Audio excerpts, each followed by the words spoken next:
അപ്പൊ നമ്മള് ഇത്തവണത്തെ നമ്മുടെ CSEB ക്ലർക്ക് ക്യാഷ്യർ പരീക്ഷ അപ്ലൈ ചെയ്ത് കഴിഞ്ഞു. സോ ഇനി എന്നാണ് പരീക്ഷ? ഇതാണ് നമ്മളുടെ ഏറ്റവും വലിയൊരു ആശയക്കുഴപ്പം എന്ന് പറഞ്ഞു കഴിഞ്ഞാല്. സ്വാഭാവികമായിട്ടും വലിയ മാറ്റങ്ങളോടുകൂടി ആയിരിക്കണം നിങ്ങൾ ഈ പരീക്ഷയെ അഭിമുഖീകരിക്കേണ്ടത്.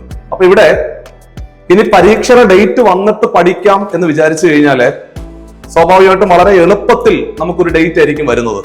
അപ്പൊ അത്രയും നാള് നമ്മൾ കാത്തിരുന്നു കൊണ്ട് പരീക്ഷയ്ക്ക് വേണ്ടി തയ്യാറെടുക്കാന്ന് പറഞ്ഞാൽ അതൊരിക്കലും ഒരു ഉചിതമായ തീരുമാനമല്ല. നിങ്ങൾ ഇപ്പോൾ തന്നെ പഠിച്ചു തുടങ്ങുക എന്നുള്ളതാണ് ഏറ്റവും നല്ല ഉചിതമായ തീരുമാനം. ഓരോ സമയവും വിലപ്പെട്ടതാണ്. സമയം കളയാതെ ഏറ്റവും ഭംഗിയായിട്ട് ആ സമയത്തിനെ പ്രയോഗിച്ചുകൊണ്ട് ഇത്തവണത്തെ പരീക്ഷയോടുകൂടി നിങ്ങളുടെ മത്സര പരീക്ഷ പ്രിപ്പറേഷൻ അവസാനിപ്പിക്കേണ്ടതാണ്. ഏറ്റവും നല്ല രീതിയിൽ നിങ്ങളുടെ പ്രിപ്പറേഷൻ ഏറ്റവും ഭംഗിയുള്ള ഔട്ട്പുട്ടിലേക്ക് എത്തുവാൻ വേണ്ടിയിട്ടും പുതിയ പാറ്റേണുകളെല്ലാം മനസ്സിലാക്കി നമ്മൾ പുതിയ ബാച്ച് സ്റ്റാർട്ട് ചെയ്തിട്ടുണ്ട്. സോ ഈ ബാച്ചിന്റെ പ്രത്യേകത എന്ന് പറഞ്ഞാൽ വരാൻ പോകുന്ന പരീക്ഷയ്ക്ക് വന്നിരിക്കുന്ന മാറ്റങ്ങളെല്ലാം മുന്നിൽ കണ്ടുകൊണ്ടാണ് സജ്ജമാക്കിയിരിക്കുന്നത്. ലൈവ് ക്ലാസ്സുകൾ, റെക്കോർഡ് ക്ലാസ്സുകൾ ഉൾപ്പെടെ ഉള്ള ഒരു കംപ്ലീറ്റ് പാക്ക് ആയിരിക്കും നിങ്ങൾക്ക് കിട്ടുന്നത്. സോ ബാച്ചിലേക്ക് അഡ്മിഷൻ എടുക്കുവാൻ താഴെ കാണുന്ന നമ്പറിൽ കോൺടാക്ട് ചെയ്യുക.